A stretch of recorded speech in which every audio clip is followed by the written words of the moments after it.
घेऊ शकता इथं कामाची सुरुवात झालेली होती. मला संध्याकाळची वेळ झालेली होती. माझा भाऊ आलेला होता. माझ्याकडे अगोदर राहण्यासाठी होता तो. आता जॉब लागल्यामुळं त्याला जावं लागलं. कधीमध्ये येतो तो शनिवार रविवार सुट्टी असल्यावर.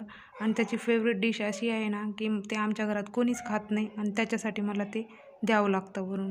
मी इथं सगळे मसाले बनवून देत होते आणि त्याला वाटण्याचं सगळं करून दिलं मी त्याला, कारण मी हात नाही लावत त्या वस्तूला.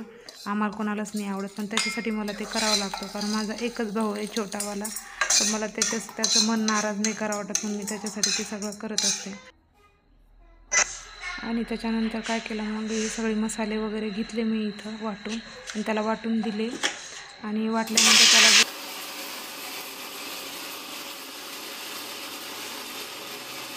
इथं माझं वाटणं झाल्यानंतर मी ते तेलामध्ये मसाला टाकले ते सगळे, कारण त्याचं कच्चा पण जे राहतं ते सगळं तळल्यानंतर जातं. मग मी काय केलं, थोडंसं ते भाजलेलं होतं आणि खोबऱ्याचं तेल पण सुटतं, मग तेल कमीच यूज केलेलं होतं. त्याच्यात मी हे सगळे आपले सुके मसाले ॲड केले त्याच्यामध्ये. ते तेल सुटेपर्यंत सगळे परतून घेतले. तेल सुटल्यानंतर जसं भाजीला कलर येतो ना, तो चांगला वाटतो. त्याने आणलेलं होतं चिकन आणि ते त्याचं फेवरेट आहे, तर ते मला बनवावंच लागतं. कारण मी त्याला हात नाही लावत, फक्त मी त्याला मसाले वगैरे सगळे ॲड करून देते, जसं प्रॉपर आपण भाजी यूज करतो तसं वाला. इथं तेल किती छान सुटलं बघा भाजीला. नंतर मग त्यानेच बाकीचं केलेलं होतं, तुम्ही बघून घेऊ शकता.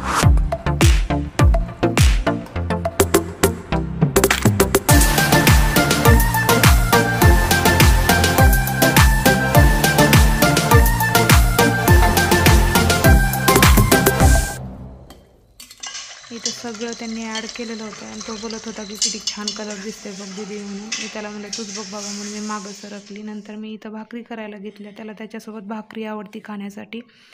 इथं त्याच्यासाठी मी 4-5 भाकरी बनवल्या.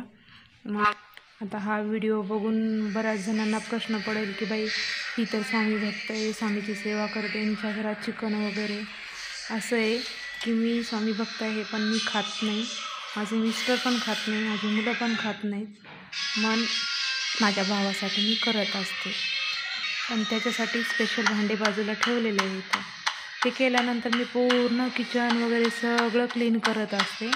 त्याच्यामुळं घरामध्ये अशी काही हे राहत नाही आणि त्याचे भांडे पण वेगळे राहते आमच्या घरामध्ये. तो महिन्यातून 1-2 वेळेस येतो तेव्हाच बनतं, नाहीतर एरवी टाईम आमच्या घरात ते बनत नाही आणि कोणी खात पण नाही. चला तर मग तुम्ही बघून घेऊ शकता. इथं भाकरी पण झालेली आहे. मग भावाला मी जेवायला दिलेलं आहे. नंतर किचन ओटा वगैरे क्लीन करून घेतला, सगळे भांडे वगैरे आवरून घेतले. चला तर मग भेटूया नंतर आणि अशाच एक नवीन व्हिडिओमध्ये.